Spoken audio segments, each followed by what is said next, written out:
Olá, seja muito bem-vindo, muito bem-vinda. Este é o canal Tecendo uma Tese.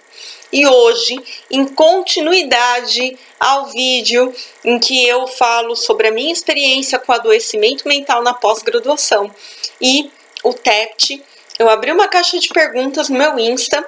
Se você não segue esse canal no Insta, tá na hora de você seguir.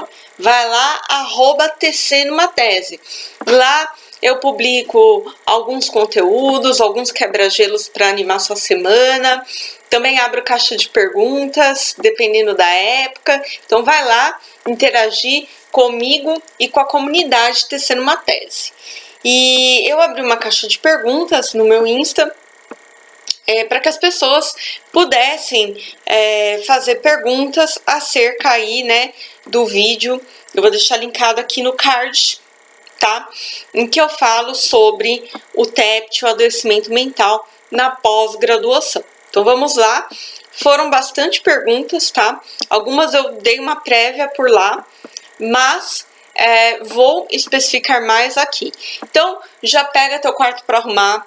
Já pega aquela louça para lavar na tua casa, porque vocês sabem, né, gente? Quem maratona Netflix, quem vira à noite escrevendo artigo, o que é isso? O que é um vídeo de 30 minutos perto, né, de vocês que fazem tudo isso? Vira à noite escrevendo artigo, maratona Netflix, arruma a casa vendo coisa. Então, já prepara aí a louça, o quarto, para você arrumar enquanto você me escuta. Vamos lá. Bom, primeira pergunta: como lidar com os problemas da universidade, né? Eu imagino que essa pessoa tenha construído essa pergunta, né? Uma vez que a pessoa esteja adoecida, como lidar com os problemas da universidade? Vamos começar pelo modo como essa pessoa organiza a pergunta, né? Da universidade aos problemas que você tem em relação ao funcionamento da universidade. Então pense nisso, né? Porque aonde houver pessoas, eu como psicóloga institucional entendo isso.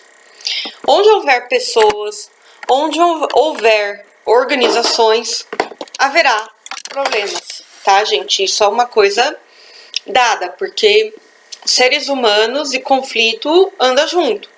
O diferencial não é ter ou não conflito, mas é como as pessoas e como as instituições administram conflitos, gerenciam conflitos, tá? Então, assim, se for da universidade o problema, será que é você que tem que lidar?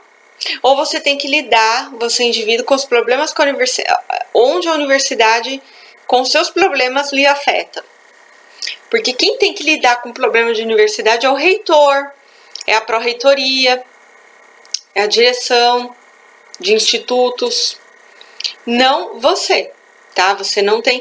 Isso é uma coisa que é muito comum a gente confundir, né? E assim, quando a gente fala da área de educação, por mais que eu seja uma pessoa autonomista do ponto de vista político, por mais que eu seja uma pessoa que é a favor da ampliação da participação de pessoas na comunidade, por mais que eu seja uma pessoa que critique o sistema social que a gente tem e com isso hierarquia, quando a gente fala de educação, desde a educação básica até a educação e ensino superior, a gente está falando de sistemas altamente hierarquizados. Então não é você, né, uma agulhinha num campo com várias gramas, né, você, uma coisinha desse tamanho, que vai modificar toda essa estrutura, tá? Então, vamos reformular aí a partir dessa pergunta, analisando discursivamente essa pergunta, para daí a gente construir, tá? Posto esse prólogo nessa primeira pergunta, gente, é o seguinte: você tem que lidar com os problemas que lhe afetam. Ah, desculpe os revolucionários que vai vir gente aqui embaixo falar que tem que mudar tudo e tal. Vai nesse caminho que você vai adoecer, que nem eu adoeci. Né? Hoje em dia, gente, e é engraçado, a partir do momento, é ironicamente engraçado, que você entende o funcionamento de uma universidade, que você entende teu papel, você começa, inclusive, a participar mais.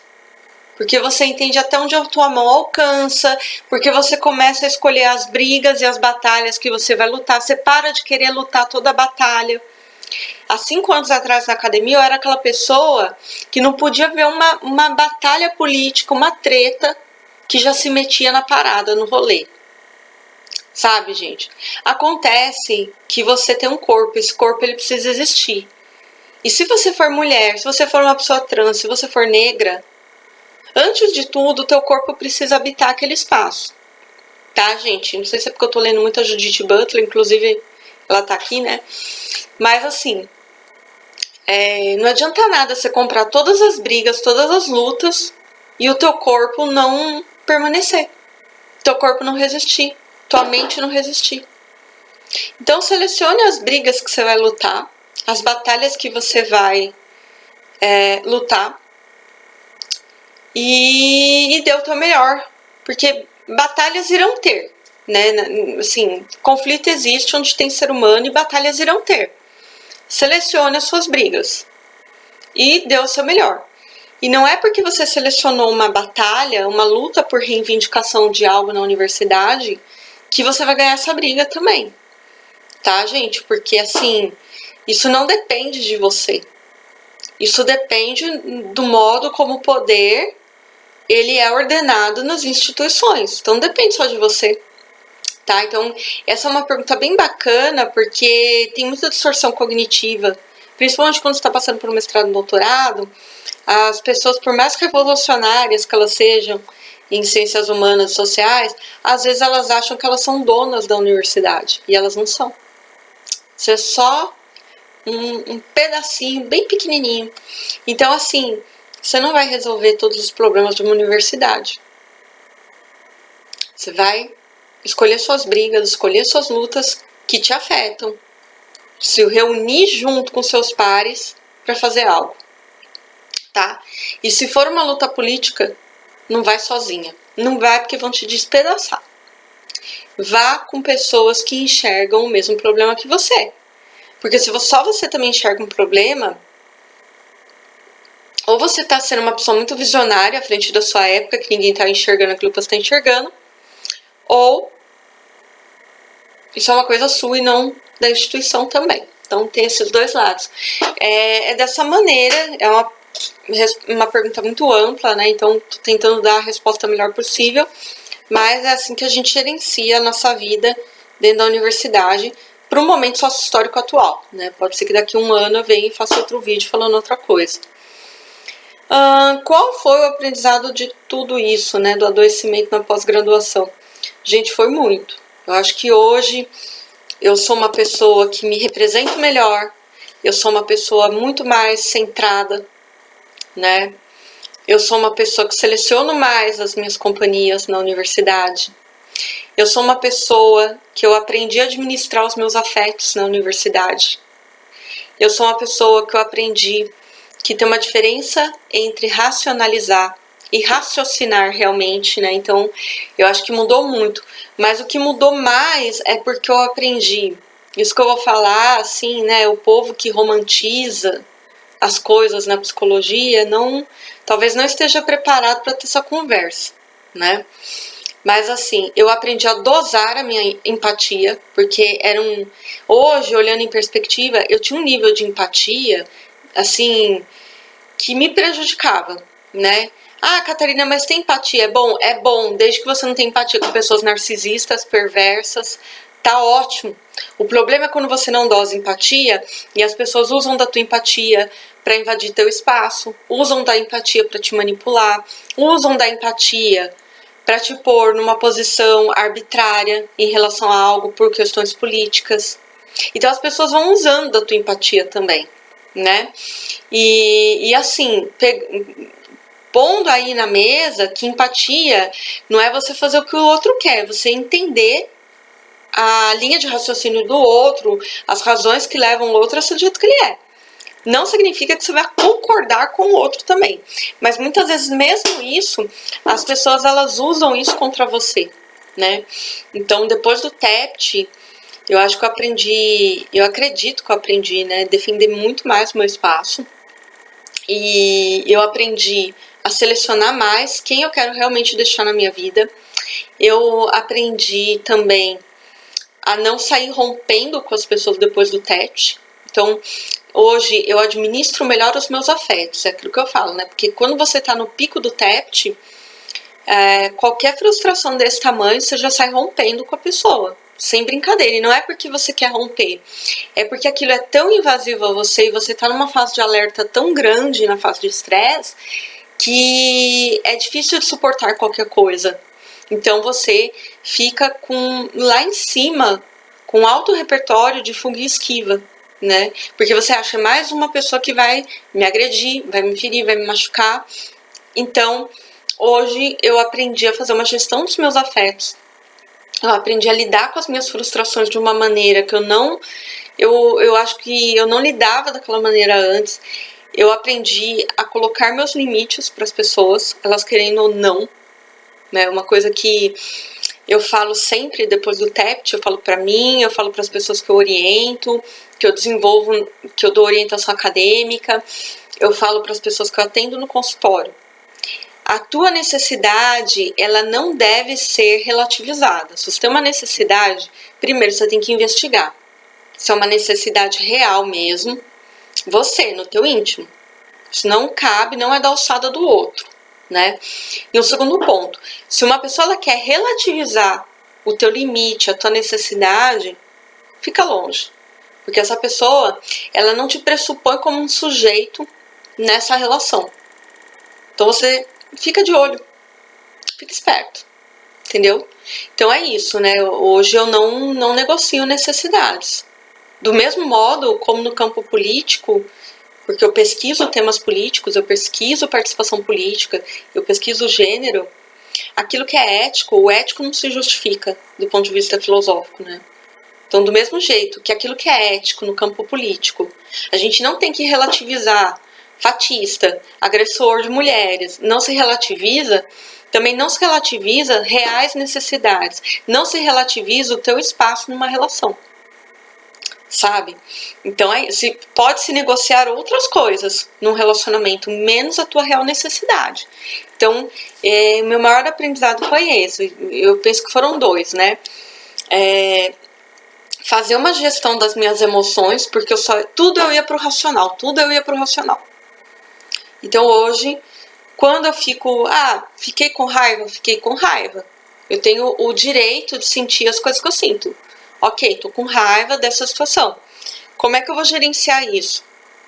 Aí sim, aí eu coloco emoção e razão para conversar. Porque outro erro que a gente tem é acreditar que emoção e razão são coisas antagônicas. São agências antagônicas. E não.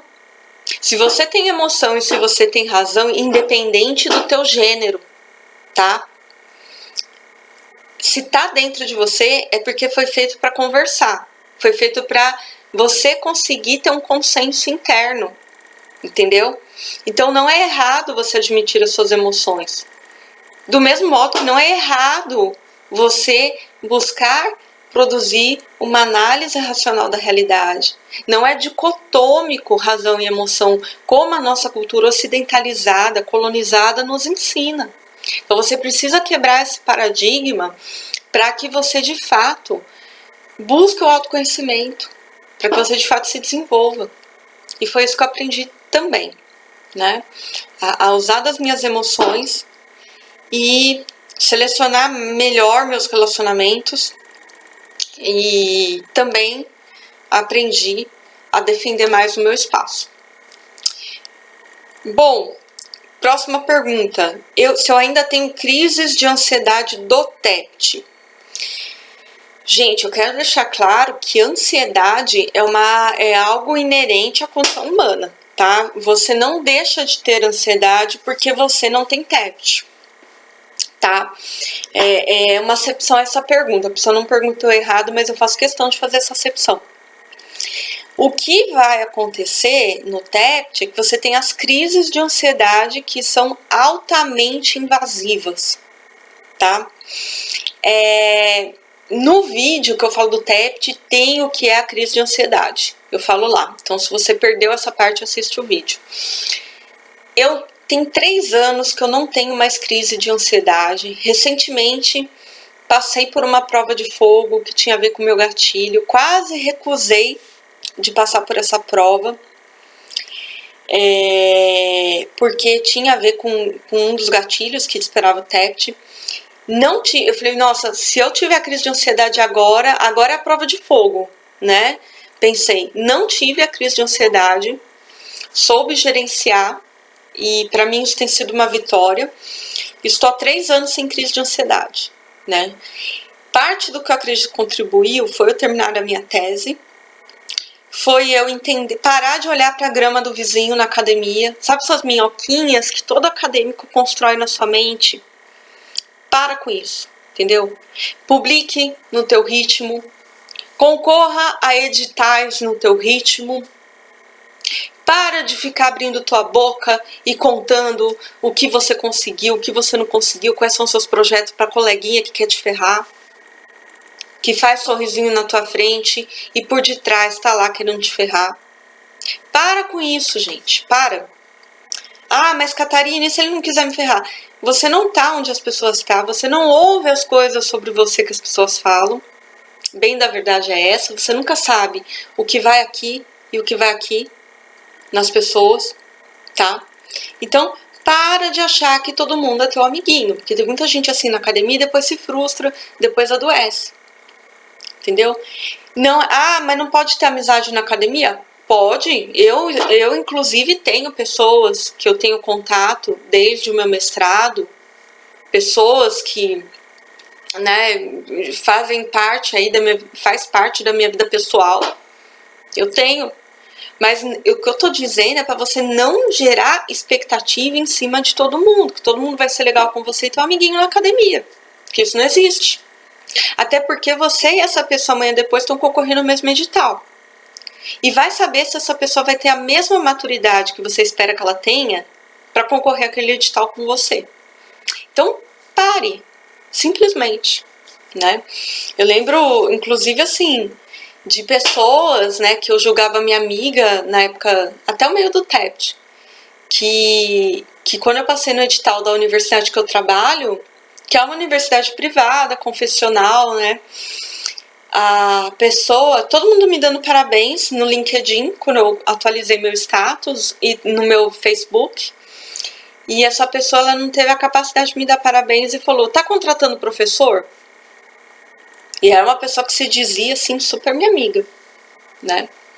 E aí eu escrevi embaixo assim, oi Catarina, tudo bem? Meus parabéns, de propósito, né? Meus parabéns por você ter conseguido entrar nesta universidade.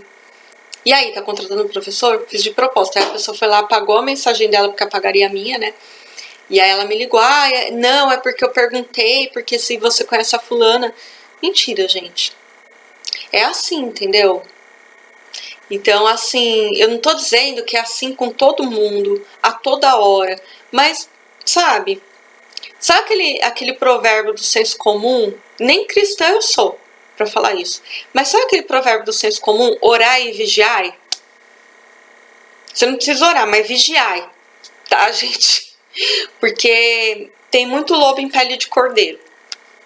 Então é isso, sabe? Acho que você aprendendo a lidar com essas questões, né, ajuda a você não cair no adoecimento mental, num TEPT, numa ansiedade generalizada e coisas desse tipo, né? Além disso, o que eu devo esses 3 anos que eu tô sem ter a crise também, né? Eu faço prevenção à recaída. Eu ensino as pessoas que passam comigo a fazer também a longo prazo. E no que consiste a prevenção à recaída? Você vai criar um plano de manutenção para que evite de você ter uma recaída, tá? Ser humano não é pão, queijo, queijo. Então não dá para dizer que a pessoa nunca mais na vida dela vai ter uma crise de ansiedade. Mas dá para prevenir a crise de ansiedade. Então nesse plano de autocuidado que eu crio com as pessoas que eu atendo, que tem quadros de ansiedade, a gente gerencia de modo panorâmico a vida dela para que ela não tenha mais as crises, de modo mais objetivo. E durante o percurso, né, de uma psicoterapia também a pessoa aprende. Eu trabalho, né, dentro da TCC, trabalho com a terapia de esquemas. A gente, dentro do TEPT, tem uma abordagem que é você aprender a identificar aquilo que é o gatilho da crise de ansiedade. Aquilo que é o gatilho, o disparador que evoque a situação traumática nuclear, né, que é diferente porque ela vai se travestindo de outras coisas. A situação traumática, né, ela vai se travestindo por situações similares que você associa como sendo o evento nuclear. Então, basicamente, a pessoa ela aprende a desativar os gatilhos com o tempo, porque a gente vai fazendo um trabalho aí meio que socrático mesmo, né, do questionamento socrático, e vai identificando esses esquemas, tá, gente? Então, como eu faço um trabalho de prevenção à recaída, eu acredito que seja por conta disso também que eu não voltei a ter as crises, né? Mas, gente, isso não impede que eu não tenha, inclusive em algum momento. A questão é que você vai, dentro do trabalho de prevenção à recaída, você vai aprender a lidar com você mesma, você vai aprender a se respeitar, a se conhecer, para evitar o máximo possível de você ter outra crise, tá? Quanto tempo levou para curar o TEPT? Aí eu vou responder o que eu respondi aqui. Gente, sofrimento mental não tem cura, tem controle. Pode ser que nunca mais você tenha aquilo na fase de controle, como pode ser que a vida te pegue de surpresa e você tenha novamente, tá, gente? Mas quando que eu entrei na fase de controle? Levou 2 anos para eu entrar na fase de controle. O TEPT ele tem 5 fases, no meu caso. No caso do TEPT, né, ele tem 5 fases. E para chegar na 5ª fase, que é a fase de controle, levou 2 anos. Eu sei que meu caso, ele foi muito rápido, né? Porque tem pessoas que levam 5 anos para melhorar de um TEPT. Melhorar mesmo, não ter mais as crises, tá? Ao longo do tratamento você vai vendo melhoras, mas tem gente que leva 5 anos, tem gente que leva menos, depende muito, tem gente que leva mais, né? Eu levei 2 anos ao todo, tá, gente? Mas eu acredito que, por que foi rápido no meu caso? Sendo que no primeiro ano eu já não tinha mais medicação. No final do primeiro ano, a minha alta da terapia medicamentosa, com 8 meses já estava fazendo desmame, né, a redução do medicamento. Em 1 ano eu não tomava mais medicação. E eu falo que levou 2 anos mesmo para mudar o esquema cognitivo, para mudar isso aqui, entendeu? E o que eu acho que me ajudou, né? Eu tive boas profissionais, porque eram todas femininas no final. Eu tive uma rede de apoio boa, embora aquilo que eu falei para vocês, embora eu tenha terminado na fase mais crítica, na 3ª fase, que é a fase que você tá estourando com todo mundo, embora eu tenha terminado algumas amizades, tenha se rompido mesmo com alguns relacionamentos, ainda assim, eu sempre fui uma pessoa que todo mundo sempre quis ser amiga. Sempre, né? Eu sou essa pessoa que todo mundo sempre quis ter eu como amiga, né? Então, assim, eu tenho que até tomar cuidado com isso, né? Porque eu tenho essa característica, as pessoas sentem muita familiaridade comigo, isso muito antes de eu ser psicóloga. Então, assim, eu tinha uma rede de apoio, mesmo tendo os rompimentos, né? Eu tive esse privilégio de ter pessoas torcendo para eu melhorar, né? E também por eu ser uma pessoa muito nerd. Então, assim, uma vez que eu defini dentro de mim que eu queria melhorar disso, custasse o que custasse, fosse o que fosse preciso, gente, é aquilo que eu falo no vídeo, no primeiro vídeo. Eu saí pesquisando de um tudo. Eu saí lendo artigos em português e inglês. Eu saí lendo trabalhos com plano de evolução de tratamento. Eu me enfiei. Chegou uma hora, gente, que sem brincadeira, eu sabia mais que a minha terapeuta sobre o plano de tratamento do TEPT. Eu sabia mais do que a minha terapeuta. Eu cheguei a criar um plano de atendimento junto com a minha terapeuta. com a última terapeuta que foi a que deu mais resultado, né? Então, gente, eu me engajei de um jeito no negócio porque eu queria parar de ter aquele sofrimento, parar de ter as privações que eu tinha no TEPT, parar de ficar revivendo a situação traumática.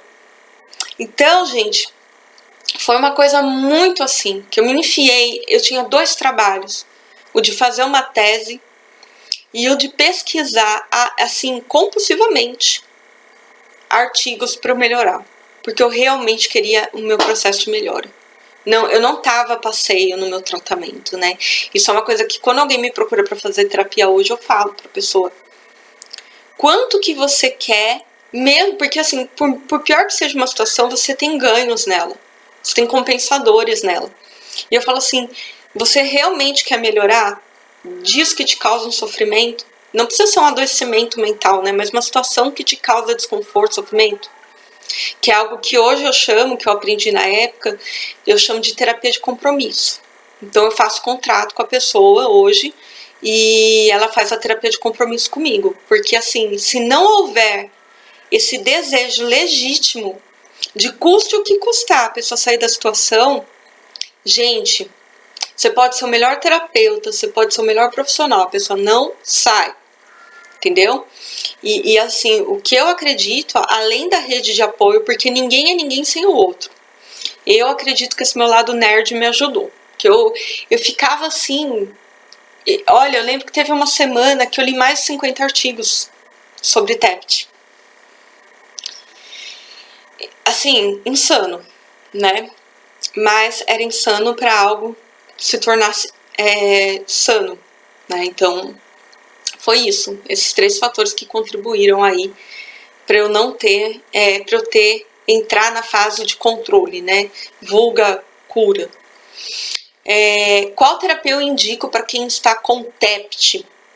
Gente, vamos lá. Para mim, Catarina de Combe Poker, funcionou muito bem a terapia cognitivo-comportamental, que é a mesma abordagem que eu utilizo na minha prática clínica. E dentro da TCC, minha terapeuta trabalhou com esquemas mentais, a minha terapeuta trabalhou com projeto de vida, que é algo que eu amo, né? A minha terapeuta trabalhou com técnica de resolução de problemas, a minha terapeuta trabalhou com controle do estresse, a minha terapeuta trabalhou com crenças disfuncionais nucleares da infância. Eu tive que voltar lá na minha infância por conta de alguns eventos da infância que corroboraram para a situação gatilho na minha pós-graduação. E a minha terapeuta trabalhou também com o campo de habilidades sociais, que é um campo em que eu sou especializada também, tá? Então, no meu caso, funcionou essa abordagem. Mas eu vou ser bem franca a vocês.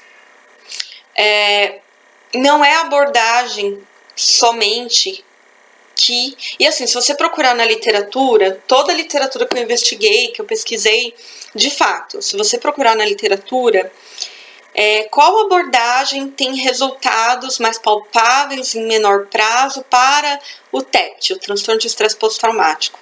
A terapia cognitivo-comportamental. Porque tem técnicas de contenção de crise de ansiedade e técnicas para erradicar a ansiedade e prevenir que ela ocorra novamente, os quadros de ansiedade. Entretanto, gente, fazendo uma meta-análise como psicóloga, eu me sinto na obrigação de falar isso para vocês. Não é só a abordagem, tá bom?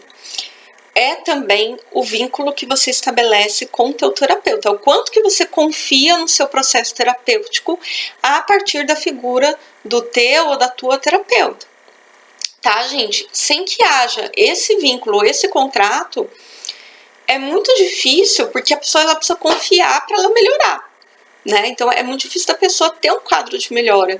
Então, se ocorrer de você ter essa vinculação com um psicanalista, escolha um psicanalista bom, especializado em traumas, entendeu? Teve uma terapeuta antes que eu estava progredindo muito bem, que foi, eu passei por 3 terapeutas na fase do TEPT, se não me engano, se não me falha a memória, não, 4, é que eu tô deletando os ruins, eu passei por 4, se não me falha a memória. A primeira estava indo muito bem, inclusive ela tinha sido minha professora, mas já fazia anos que ela não me via e ela aceitou pegar o meu caso, porque ela era winnicottiana e tem uma área da psicanálise winnicottiana que só estuda TEPT, só estuda pessoas que voltaram da guerra traumatizadas, que é a origem do TEPT, da história do TEPT é essa. Estava indo muito bem, melhorando. Aí ela não fazia terapia online na época e tinha acabado minhas disciplinas em São Paulo. No meu doutorado eu não consegui dar continuidade. Aí eu mudei para uma segunda psicanalista também. Só que assim, gente, sabe a analista de Bagé? Era o caso, entendeu? Era uma pessoa que ela direcionava o atendimento, ela não tinha um pingo de escuta terapêutica, ela era extremamente invasiva, machista, sabe? Terapeuta, assim, não vou dizer machista porque era mulher, mas era uma mulher muito colonizada pelos padrões da matriz cultural do patriarcado, sabe? Ela falava umas coisas assim que parecia que ela estava atendendo uma dona de casa, não uma acadêmica. Nada contra donas de casas, mas assim, o meu problema era na vida acadêmica. Então ela queria falar da minha casa, da minha família. Aí eu falava para ela, eu não tenho problema nessa área. Eu não tenho problema nesse campo da minha vida, meu problema está na vida acadêmica, né?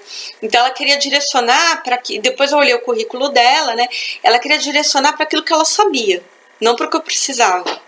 Fora que eram umas coisas muito senso comum, né? Muito senso comum, e tudo ela perguntava se meu marido concordava, como se eu fosse a filha do meu marido, sabe? Como se eu fosse tutelada pelo meu marido. Então vocês já viram por que não deu certo. A outra terapeuta que eu fui depois era uma psicanalista, mas que toda sessão ela queria que eu voltasse no trauma e eu só piorei com ela, ao invés de eu melhorar. Eu já tinha melhorado, assim, dentro das 5 fases, eu já estava indo para a fase 3. Quando eu fui fazer sessão de psicanálise com essa terapeuta, eu fui para a fase 1 de novo. Eu regredi no meu tratamento, porque assim, o modo como ela conduziu, e não se faz isso, né? Depois dos artigos que eu li da psicanálise também, eles versam que quando a pessoa tem um trauma, né, o TEPT, dentro da psicanálise, essa pessoa ela precisa voltar para o trauma de modo assistido, e não simplesmente com o método recordar, repetir e elaborar. Você precisa fazer meio que um retorno guiado dessa pessoa, né? Não foi o que foi feito. Então, por isso que não progrediu o tratamento. E a quarta terapeuta, excelente terapeuta, né? Eu gosto muito dela, tenho um carinho muito especial por ela, até hoje.